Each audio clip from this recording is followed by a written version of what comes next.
मेरे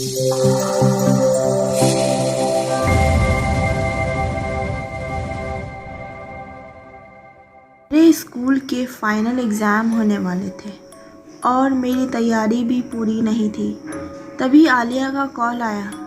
यार, तेरी प्रिपरेशन कैसी है एग्ज़ाम के लिए? मुझसे तो बायो का चैप्टर याद ही नहीं हो रहा है। तेरे पास कुछ नोट्स है तो दे दे यार। हाँ यार, मुझे भी बायो के कुछ चैप्टर के नोट्स बनाने हैं। एक काम कर, कल स्कूल की लाइब्रेरी में मिलते हैं। मैं वहीं तुझे नोट्स दे दूँगी। वैसे भी लाइब्रेरी 6 बजे तक ऑफ हो जाता था, लेकिन एग्ज़ाम करीब होने की वजह से स्कूल ने ये फैसिलिटी प्रोवाइड की थी कि लाइब्रेरी रात 10 बजे तक ओपन रहता था, ताकि स्टूडेंट अगर चाहे तो रात देर तक एग्ज़ाम का प्रिपरेशन कर सकते हैं। मेरा घर स्कूल से थोड़ा दूर पे ही था, इसलिए मैं घर से जल्दी ही स्कूल के लिए निकल जाती थी, ताकि मैं लाइब्रेरी में सुकून से एग्ज़ाम का प्रिपरेशन कर सकूं। उस दिन 5 बजे था कि आलिया मेरे घर आ गई और हम लोग उसी वक्त घर से स्कूल के लिए निकल गए। तभी शाम के 6 बजे तक लाइब्रेरी पहुंचे और भी स्टूडेंट वहां एग्ज़ाम की प्रिपरेशन के लिए आए हुए थे और मैं नोट्स बनाने में बिज़ी हो गई। मैं नोट्स बना ही रही थी, तभी आलिया ने मुझसे कहा कि यार बस हो गया, बाकी कल करेंगे, क्योंकि रात के 8 बज चुके हैं और हमारा घर भी तो दूर है। तो मैं घर जाने के लिए तैयार हो गई। वैसे तो मेरा दिल नहीं कर रहा था कि मैं घर जाऊं, मुझे आज ही सारे नोट्स कंप्लीट करने थे। फिर भी मैंने सोचा कि कल मैं जल्दी लाइब्रेरी आ जाऊंगी। तभी हम लोग घर की तरफ निकल पड़े। अगले ही दिन मैं आलिया का वेट करने लगी, क्योंकि आज मुझे लाइब्रेरी जल्दी निकलना था।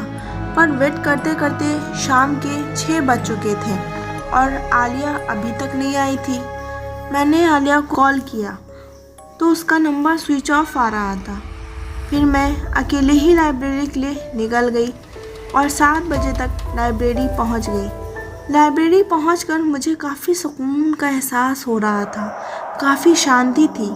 मैं जल्दी जल्दी पढ़ने में बिज़ी हो गई। पढ़ते पढ़ते वक्त का अंदाज़ा ही नहीं हुआ कि रात के 10 बज गए थे। मैं इतनी लेट लाइब्रेरी में कभी नहीं रुकी थी। ज़्यादा से ज़्यादा 9 बजे तक मैं घर चली जाया करती थी। 9 बजे तक भी कुछ स्टूडेंट लाइब्रेरी में होते थे, पर 10 बजे वहाँ बिल्कुल भी सन्नाटा था। मेरा थोड़ा सा और काम बाकी था। तभी मैंने सोचा ये चैप्टर कंप्लीट करके ही निकलूँगी और मैं पढ़ने में बिज़ी हो गई। तभी ऐसा लगा किसी ने मुझे पुकारा, सबा।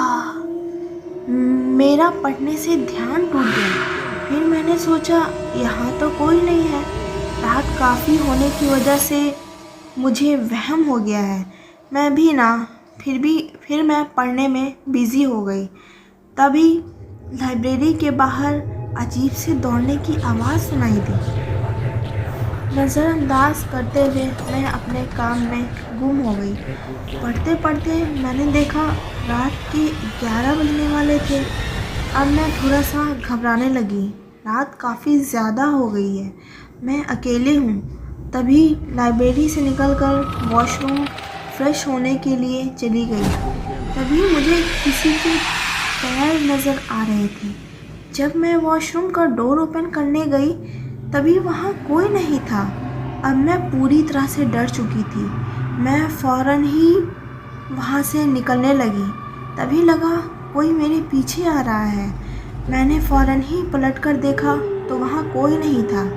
जैसे मेन डोर से बाहर निकल ही रही थी, तभी हल्की सी आवाज़ सुनाई दी, सबा मत जाओ। मैं दौड़ते दौड़ते उस स्कूल के मेन गेट से बाहर निकली और जल्दी जल्दी घर पहुंची। जब मॉम ने दरवाज़ा खोला तो पूछा, इतनी घबराई हुई क्यों हो? मैंने उन्हें कुछ नहीं बताया। तभी अगले ही दिन शाम 4 बजे आलिया मुझे लेने आई। सॉरी यार, कल मेरा फ़ोन ख़राब हो गया था, इसलिए बता नहीं पाई कि मैं लाइब्रेरी नहीं जाऊंगी। अब जल्दी कर, लेट हो रहा है। तभी मेरे साथ जो कुछ हुआ मैंने सब आलिया को बता दिया और मैंने कहा कि अब मैं स्कूल नहीं जाऊंगी। आज भी मुझे स्कूल जाने से डर लगता है।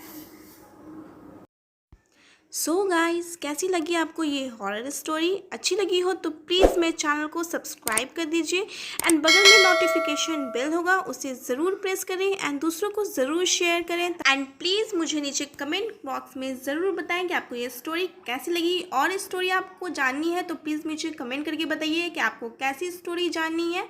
सो गाइज, मैं अब चलती हूँ, फिर मिलूंगी नेक्स्ट स्टोरी के साथ। तब तक के लिए till then bye bye, keep watching.